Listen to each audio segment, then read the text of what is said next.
हम लोग राजनीति में धर्म घुसेड़ देते हैं और धर्म में राजनीति घुसेड़ देते हैं। जो भी लोग कहते हैं कि हम हिंदू राष्ट्र बनाएंगे, वो हिंदू राष्ट्र की परिभाषा नहीं बता सकता। जो वहाँ जांच अधिकारी बेचे गए वो गद्दार थे। यही देश का प्रधानमंत्री हथेली पीट पीट के कहता था रैलियों में। जब हम सुबह उठेंगे अखबार देखेंगे तो उसमें हम मंदिर मस्जिद का मुद्दा देखेंगे, टीवी खोलेंगे तो उस पर मुर्गे लड़ते देखेंगे, वो भी मंदिर मस्जिद सुबह से शाम तक। कि वो सिर्फ 18 घंटे काम करते हैं। हाँ। अगर 20 घंटे काम करते तो आज हम लंका बन चुके होते। जनता भी क्या करे, इसलिए इस देश में एक बहुत बड़े आंदोलन की आवश्यकता है कि ये सरकार जो है सत्ता के नशे में मदहोश हैं। ये नफरती चिंटू के साथ न था, न हूँ, न कभी रहूँगा। नमस्कार, मैं दामिनी शर्मा सजग भारत में एक बार फिर से आप सभी का स्वागत करती हूं। और आज काफी दिनों बाद हरेंद्र ताऊ हमारे साथ मौजूद है। हरेंद्र ताऊ के पास आए हैं, काफी दिन हो गए थे, इनकी राय नहीं ली थी और मुद्दा बड़ा गर्म है ज्ञानवापी मस्जिद का। ज्ञानवापी मस्जिद में जिस तरीके से बताया जा रहा है, हिंदू पक्ष ने दावा किया है कि वहां पर शिवलिंग है, पर वहीं मुस्लिम पक्ष का कहना है कि वह शिवलिंग नहीं, वह फव्वारा है। और आज जब सुनवाई के दौरान भी मुस्लिम पक्ष ने यही चीज कही कि शिवलिंग होने की बात केवल एक अफवाह है जो फैलाई जा रही है और ऐसा यहाँ पर कुछ भी नहीं है। हालांकि जो सुनवाई है वो पूरी नहीं हुई है, अभी कोर्ट ने जो है वो नतीजा नहीं सुनाया, अगले हफ्ते पर जो है वो सुनवाई को टाल दिया गया। अब हरेंद्र ताऊ से इस बारे में बातचीत करते हैं कि आखिर ज्ञानवापी मस्जिद का जो मुद्दा आया है, शिवलिंग नहीं फव्वारा है। एक पक्ष कहता नहीं भैया फव्वारा नहीं है, वहां तो मूर्तियां थी, वहां तो शिवलिंग है, हम तो वहीं मंदिर बनाएंगे। एक बार फिर से वही चीज देखने को मिल रही है। देखिए, हमारे देश में धर्म पे बहुत बहस होती है और हमें धर्म से ऊपर भी उठना पड़ेगा। और जब अगर हम धर्म से ऊपर उठ जाएंगे तो हमारा देश तरक्की कर जाएगा, और अगर हम धर्म में अड़क जाएंगे तो हमारा देश पिछड़ जाएगा। अब ये देश की जनता को सोचना है कि देश को गड्ढे में ले जाना है या देश को ऊपर ले जाना है, क्योंकि धर्म अलग चीज़ है, राजनीति अलग चीज़ है। हम लोग राजनीति में धर्म घुसेड़ देते हैं और धर्म में राजनीति घुसेड़ देते हैं। ये हमारे देश का दुर्भाग्य है। राजनीति अलग होनी चाहिए, धर्म अलग होना चाहिए। तो इसी चीज से तो जीत भी जाते हैं ना। अब तो धर्म और राजनीति चलिए मान लिया अलग है, संविधान में अलग दर्जा दिया, परंतु अब राजनीति और धर्म जिस प्रकार से मिक्स हो चुके हैं, मिल चुके हैं, बिना धर्म के कोई राजनेता भी बात नहीं करता और उसी चीज से कुर्सी भी हासिल कर लेते हैं। देखिए, छल कपट से आप कुर्सी हासिल कर सकते हैं, जनता का विश्वास नहीं, देश की तरक्की नहीं, आप ये नहीं कर सकते। क्योंकि आप हो सकता है मुझे धर्म में इल्झा के, धर्म के नशे में डाल के आप वोट ले सकते हैं, वो आप ले सकते हैं, कुछ कुर्सी आपको मिल सकती है, आप देश के प्रधानमंत्री बन सकते हैं, आप मुख्यमंत्री बन सकते हैं, आप मंत्री बन सकते हैं, विधायक सांसद बन सकते हैं, लेकिन देश तरक्की नहीं कर सकता। क्यों? क्योंकि हमें धर्म से ऊपर उठना पड़ेगा, हमें रोजगार पे बात करनी पड़ेगी, हमें शिक्षा पे बात करनी पड़ेगी, स्वास्थ्य पे बात करनी पड़ेगी, महंगाई पे बात करनी पड़ेगी, कानून व्यवस्था पे बात करनी पड़ेगी। और जब हमारे देश में ये सबसे ज्वलंत मुद्दे हैं और इन मुद्दों से ध्यान भटकाने के लिए अगर सरकारें हमें धर्म में उलझा देंगी तो इनसे ध्यान भटक जाएगा, और यही राजनेता चाहते हैं, इसीलिए हमारा देश पिछड़ रहा है। तो जनता भी तो कहीं ना कहीं इन्हीं चीजों में विश्वास कर रही है ना, इन चीजों को जनता भी तो बढ़ावा देख रही है, देखना पसंद कर रही है ना। वो देखना जनता पसंद नहीं कर रही। हाँ। देखिए, हमारे यहाँ जो मीडिया था पहले बहुत बड़ा स्तर था मीडिया का। जब भी कोई पुलिस हो या कोई अधिकारी हो या मंत्री हो, जब जनता की कोई बात नहीं सुनते थे तो जनता कहती थी अब मैं तुझे मीडिया में देखूंगा। तो मीडिया से सब लोग डरते थे कि आपको बेनकाब कर देगी मीडिया।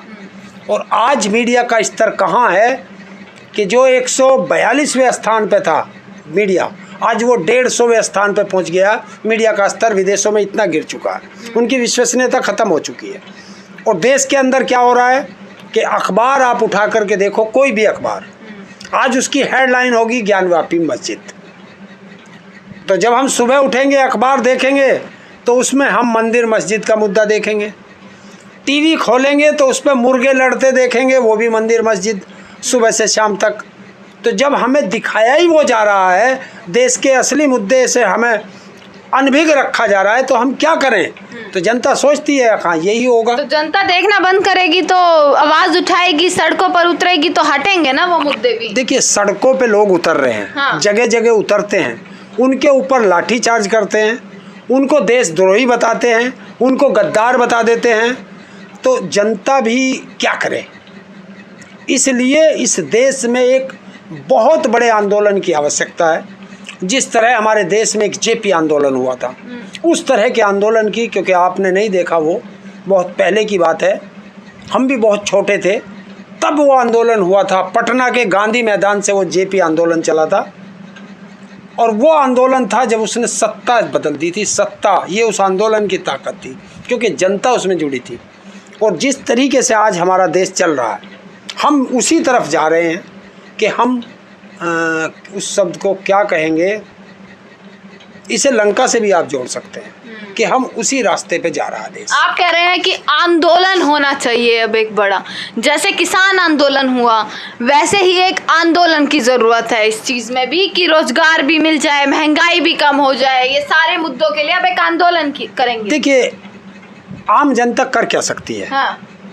हम अहिंसात्मक लोग हैं, हम हिंसा तो कर नहीं सकते, तो अहिंसा के लोग करेंगे क्या?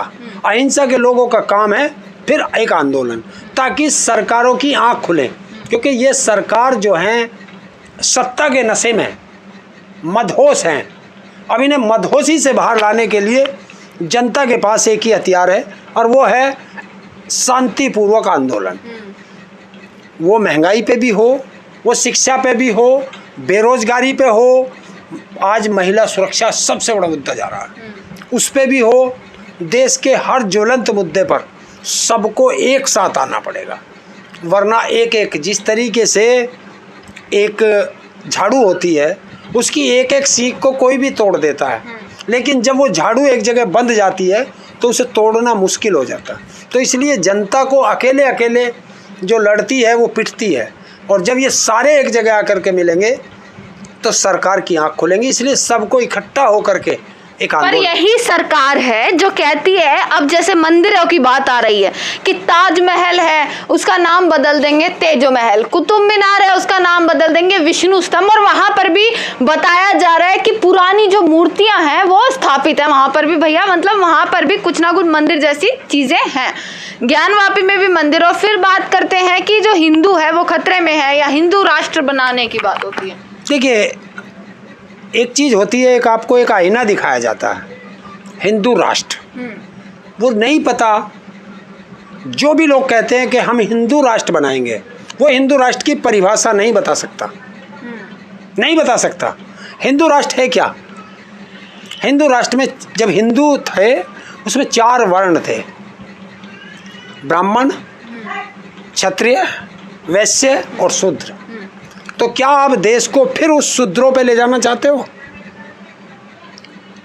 इनको नहीं पता कि हम कह क्या रहे हैं, क्योंकि जब अनपढ़ राजा बनेंगे तो वो इसी तरह की भाषा करेंगे। अनपढ़ राजा कैसे बन सकता है? एक मेहनती इंसान ही तो राजा बनता है, और राजा अभी कौन है वो भी जानते हैं आप? वो आप भी जानते हैं। 18 घंटे काम करने वाले प्रधानमंत्री नरेंद्र मोदी जी। नसीब है भारत का हाँ। कि वो सिर्फ 18 घंटे काम करते हैं। हाँ। अगर 20 घंटे काम करते तो आज हम लंका बन चुके होते। अच्छा। हाँ, देश का प्रधानमंत्री 8 साल हो गए हैं, 8 साल। हाँ।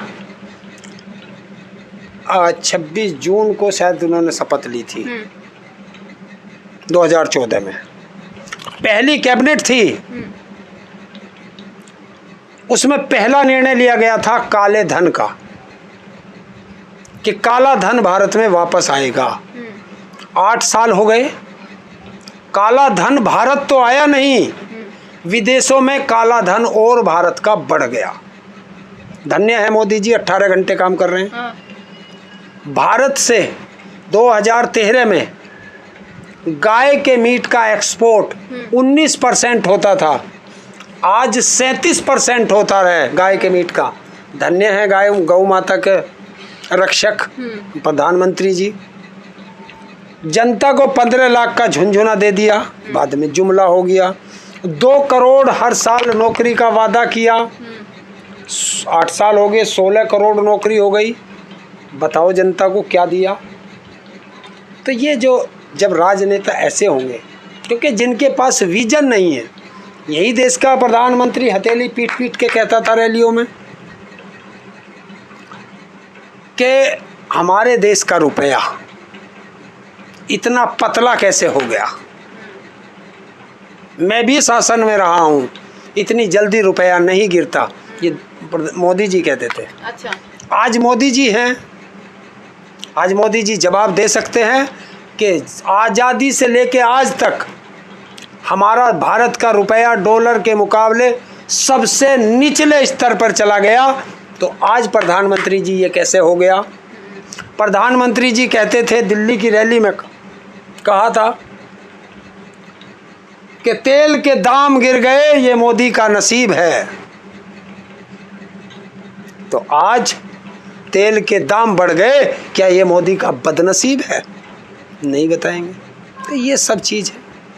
अच्छा, अगर वहाँ पर देखिए ताऊ, अगर वहाँ पर शिवलिंग पाया जाता है, जिस हिसाब से हिंदू पक्ष बोल रहा है, लगातार दावे कर रहा है, और कई याचिका भी दायर लगातार की जा रही है एक पक्ष की तरफ से कि वहाँ पर मंदिर बनाएंगे, वहाँ पर शिवलिंग ही है, हालांकि उसको फव्वारा बता रहे हैं जैसे कि, और वहाँ के जो खुद के महंत हैं उन्होंने ये चीज़ कही कि मैं 50 साल से यहाँ पर हूँ, पर मैंने इसको, उन्होंने यह चीज़ भी नहीं कही कि ये फव्वारा नहीं है, पर यह चीज़ भी नहीं कही कि वह शिवलिंग है एक तरीके से।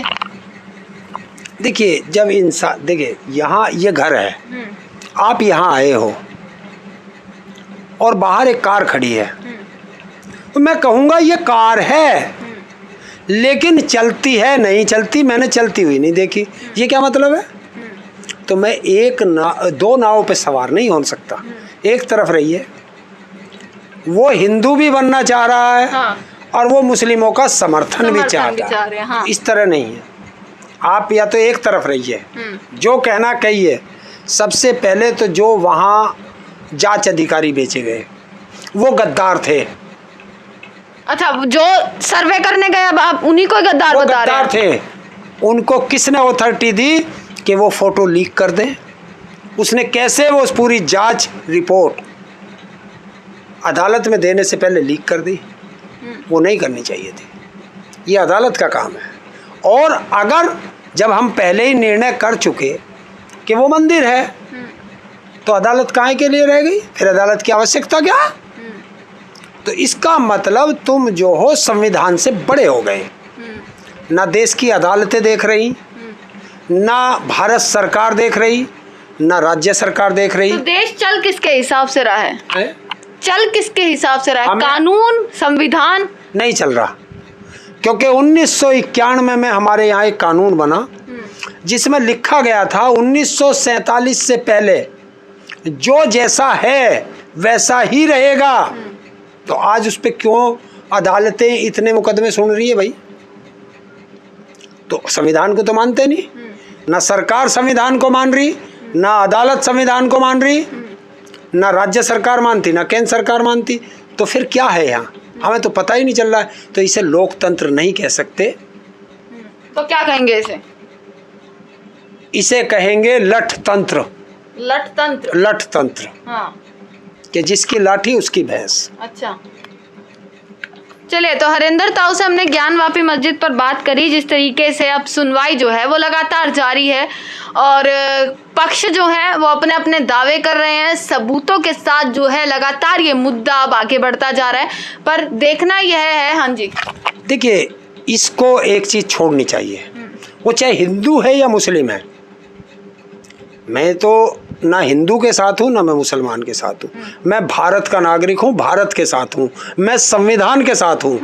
मैं ये नफरती चिंटू के साथ न था, ना हूँ, ना कभी रहूँगा। अच्छा। क्योंकि जो देश में आग लगाएगा वो नफरती चिंटू होगा।